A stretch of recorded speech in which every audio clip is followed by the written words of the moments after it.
ಸಮಗ್ರ ಸುದ್ದಿಗಳನ್ನ ನೋಡೋಣ. ಮೊದಲದಾಗಿ ಕೆಎಸ್ಆರ್ಟಿಸಿ ಬಸ್ಗಳಲ್ಲಿ ಪ್ರಯಾಣಿಕರು ಮೊಬೈಲ್ಗಳಲ್ಲಿ ಜೋರಾಗಿ ಹಾಡು, ವಾರ್ತೆ, ಸಿನಿಮಾ ಹಾಕೋದನ್ನ ಸಾರಿಗೆ ಇಲಾಖೆ ಕಡ್ಡಾಯವಾಗಿ ನಿಷೇಧ ಮಾಡಿದೆ. ಸಹ ಪ್ರಯಾಣಿಕರಿಗೆ ಕಿರಿಕಿರಿ ಆಗುತ್ತೆ ಅಂತ ಈ ನಿರ್ಧಾರ. ಮಾತು ಕೇಳಿಲ್ಲ ಅಂದ್ರೆ ಪ್ರಯಾಣಿಕರನ್ನ ಕೆಳಗಿಳಿಸಿಬಿಡಿ ಅಂತ ಆದೇಶ ಮಾಡಿದ್ದಾರೆ.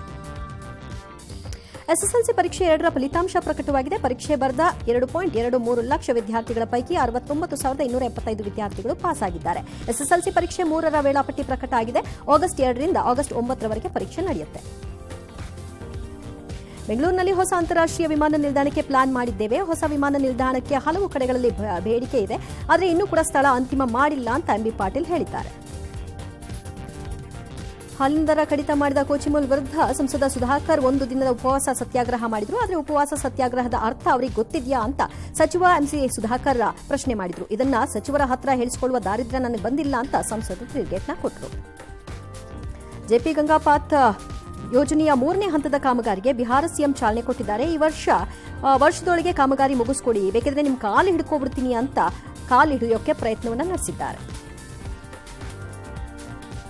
ಹಾಲಿನ ಟ್ಯಾಂಕರ್ಗೆ ಡಬಲ್ ಡೇಕರ್ ಬಸ್ ಡಿಕ್ಕಿ ಹೊಡೆದು 18 ಮಂದಿ ಸಾವನ್ನಪ್ಪಿದ ಘಟನೆ ಉತ್ತರ ಪ್ರದೇಶದ ಉನ್ನಾವೋ ಬಳಿಯ ಲಖನೌ ಆಗ್ರಾ ಎಕ್ಸ್ಪ್ರೆಸ್ ವೇನಲ್ಲಿ ನಡೆದಿದೆ. ಅಪಘಾತದಲ್ಲಿ 18 ಮಂದಿ ಮೃತಪಟ್ಟಿದ್ದಾರೆ, 20 ಮಂದಿಗೆ ಗಾಯ ಆಗಿದೆ.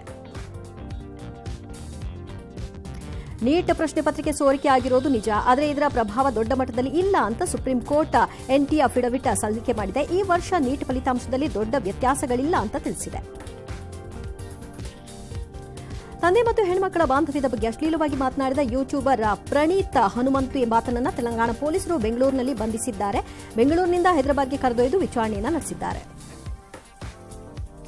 ಪಾಕ್ ರಾಜಕೀಯದ ಮೇಲೆ ಸೇನೆಯ ಹಿಡಿತ ಇನ್ನಷ್ಟು ಬಿಗಿಯಾಗಿದೆ. ಪಾಕ್ ಗುಪ್ತಚರ ಸಂಸ್ಥೆ ಐಎಸ್ಐ ಇನ್ನು ಮುಂದೆ ದೇಶೀಯವಾಗಿ ಯಾರದ್ದಾದರೂ ಫೋನ್ ಟ್ಯಾಪ್ ಮಾಡಬಹುದಾಗಿದೆ. ಇದಕ್ಕೆ ಸಂಬಂಧಿಸಿದ ಕಾಯ್ದೆಗೆ ಪಾಕ್ ಸರ್ಕಾರ ತಿದ್ದುಪಡಿಯನ್ನು ತಂದಿದೆ.